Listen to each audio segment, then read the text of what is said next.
Selamat siang teman-teman sekalian. Pada kesempatan ini kita akan berbicara mengenai politik. Di dalam politik tidak ada istilahnya kebetulan atau sesuatu terjadi dengan alamiah. Segala sesuatu pasti adalah by design. Suatu negosiasi, bahkan tukar pikiran dan pendapat.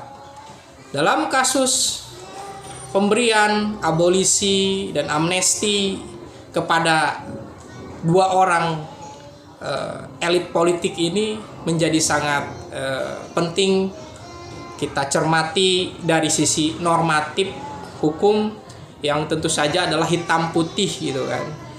Katakan salah itu salah, katakan benar itu adalah benar.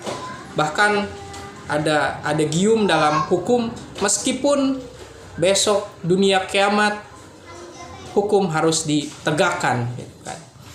Nah, ini kedua orang ini sudah ditetapkan sebagai bersalah gitu kan dan menerima hukuman gitu kan. Akibat suatu istilahnya kasus pidana korupsi gitu kan. Pengadilan sudah menjatuhkan hukuman secara normatif hukum, ya ini orang bersalah gitu kan. Tetapi Presiden memiliki hak prerogatif untuk memberikan abolisi dan amnesti kepada dua elit politik ini, dan akhirnya kedua orang ini bebas.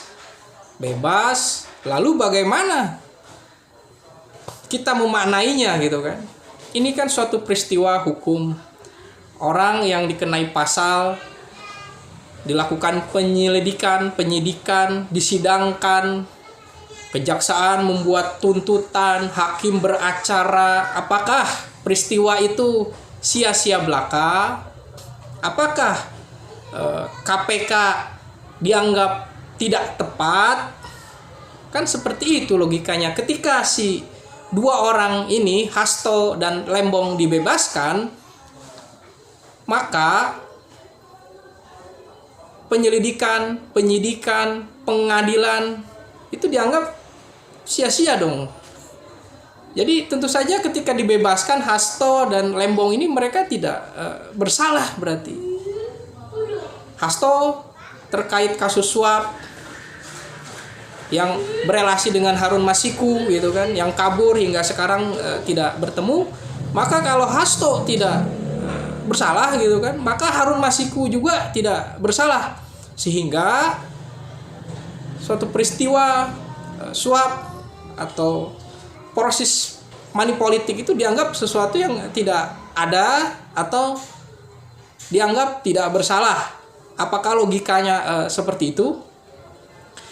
Begitu juga kita dengarkan argumentasi dari Menteri Hukum tentang bahwa ini suatu prerogatif dari Presiden yang disetujui juga oleh DPR demi untuk stabilitas politik nasional gitu kan, demi persatuan gitu kan. Hal ini kan urusannya politis ya berarti. Jadi memang Presiden mengeluarkan suatu keputusan meskipun ada relasinya juga beberapa tahanan yang lain menerima abolisi atau amnesti gitu kan. Ini sesuatu yang baik dari yang